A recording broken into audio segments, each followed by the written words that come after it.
ലോകത്തിലെ തന്നെ ഏറ്റവും വലിയ മതസംഗമം എന്നറിയപ്പെടുന്ന കുംഭമേളയിൽ പങ്കെടുക്കാൻ ഈ വർഷം ഏകദേശം 40 കോടി പേർ എത്തുമെന്നാണ് കരുതുന്നത്. യുഎസിലെയും റഷ്യയിലെയും ജനസംഖ്യയേക്കാൾ അധികം വരും ഇത്. 12 വർഷം കൂടുമ്പോഴാണ് കുംഭമേള ആഘോഷിക്കുന്നത്. ഏകദേശം 4000 ഹെക്ടർ സ്ഥലത്താണ് കുംഭമേള സംഘടിപ്പിക്കുന്നത്. ഫെബ്രുവരി 26-ന് മഹാശിവരാത്രിയോടനുബന്ധിച്ച് കുംഭമേള അവസാനിക്കും. 45 ദിവസം നീണ്ടുനിന്ന ഈ മെഗാ പരിപാടിക്കായി UP സർക്കാർ 7000 കോടി രൂപയാണ് നീക്കിവെച്ചിരിക്കുന്നത്. മഹാകുംഭമേളയിലൂടെ ഏകദേശം 2 ലക്ഷം കോടി രൂപയുടെ വരുമാനം UPക്ക് ലഭിക്കുമെന്നാണ് പ്രതീക്ഷിക്കുന്നത്.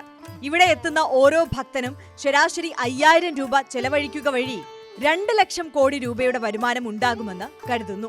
അതേസമയം ഒരാളുടെ ശരാശരി ചെലവ് 10000 രൂപ വരെ ഉയരാൻ സാധ്യതയുണ്ടെന്നും അത് പ്രകാരമെങ്കിൽ 4 ലക്ഷം കോടി രൂപയുടെ വരുമാനം സൃഷ്ടിക്കപ്പെടുമെന്നും ചില വ്യവസായ സ്ഥാപനങ്ങളുടെ കണക്കുകൾ ഉദ്ധരിച്ച വാർത്താ ഏജൻസിയായ IANS റിപ്പോർട്ട് ചെയ്തു. 2019-ൽ പ്രയാഗ്രാജിൽ നടന്ന അർദ്ധ കുംഭമേളയിൽ 1.2 ലക്ഷം കോടി രൂപയുടെ വരുമാനം ലഭിച്ചതായി ഉത്തർപ്രദേശ് മുഖ്യമന്ത്രി യോഗി ആദിത്യനാഥ് അറിയിച്ചിരുന്നു. ഏകദേശം 24 കോടി ഭക്തരാണ് അർദ്ധ കുംഭമേളയ്ക്കായി ഇവിടെ എത്തിയത്. ഈ വർഷം നടക്കുന്ന കുംഭമേളയിൽ 40 കോടി ഭക്തരുടെ പങ്കാളിത്തം പ്രതീക്ഷിക്കുന്നതായും അതിലൂടെ 2 ലക്ഷം കോടി രൂപയുടെ വരുമാനം ഉണ്ടാകുമെന്നും അടുത്തിടെ ഒരു വാർത്താ ചാനലിന് നൽകിയ അഭിമുഖത്തിൽ അദ്ദേഹം പറഞ്ഞു. മഹാകുംഭമേളയോടനുബന്ധിച്ച് സൃഷ്ടിച്ച താൽക്കാലിക നഗരത്തിൽ ഏത് സമയത്തും 50 ലക്ഷം മുതൽ 1 കോടി വരെ ഭക്തരെ ഉൾക്കൊള്ളാൻ കഴിയുമെന്ന് അദ്ദേഹം പറഞ്ഞു.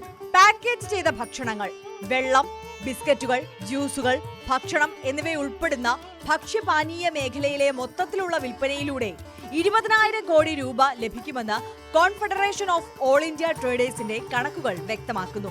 എണ്ണ, വിളക്കുകൾ, ഗംഗാജലം, വിഗ്രഹങ്ങൾ, ധൂപവസ്തുക്കൾ, മതപരമായ പുസ്തകങ്ങൾ എന്നിവയിലൂടെയും വഴിപാടുകളിലൂടെയും ഏകദേശം 20,000 കോടി രൂപയുടെ വരുമാനം ഉണ്ടാകുമെന്ന് വ്യാപാരികളുടെ സംഘടന അറിയിച്ചു.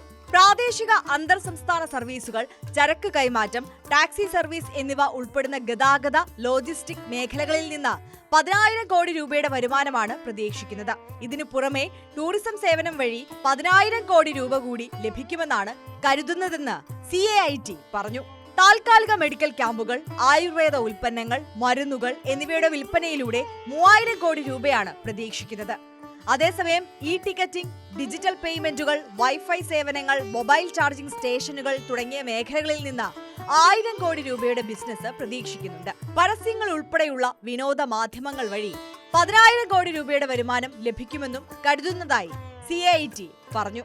വിശ്വാസം, ഭക്തി, സംസ്കാരം എന്നിവയുടെ പവിത്രമായ സംഗമത്തിൽ എണ്ണമറ്റ ആളുകൾ ഒന്നിച്ചു ചേർക്കപ്പെടുകയാണ്.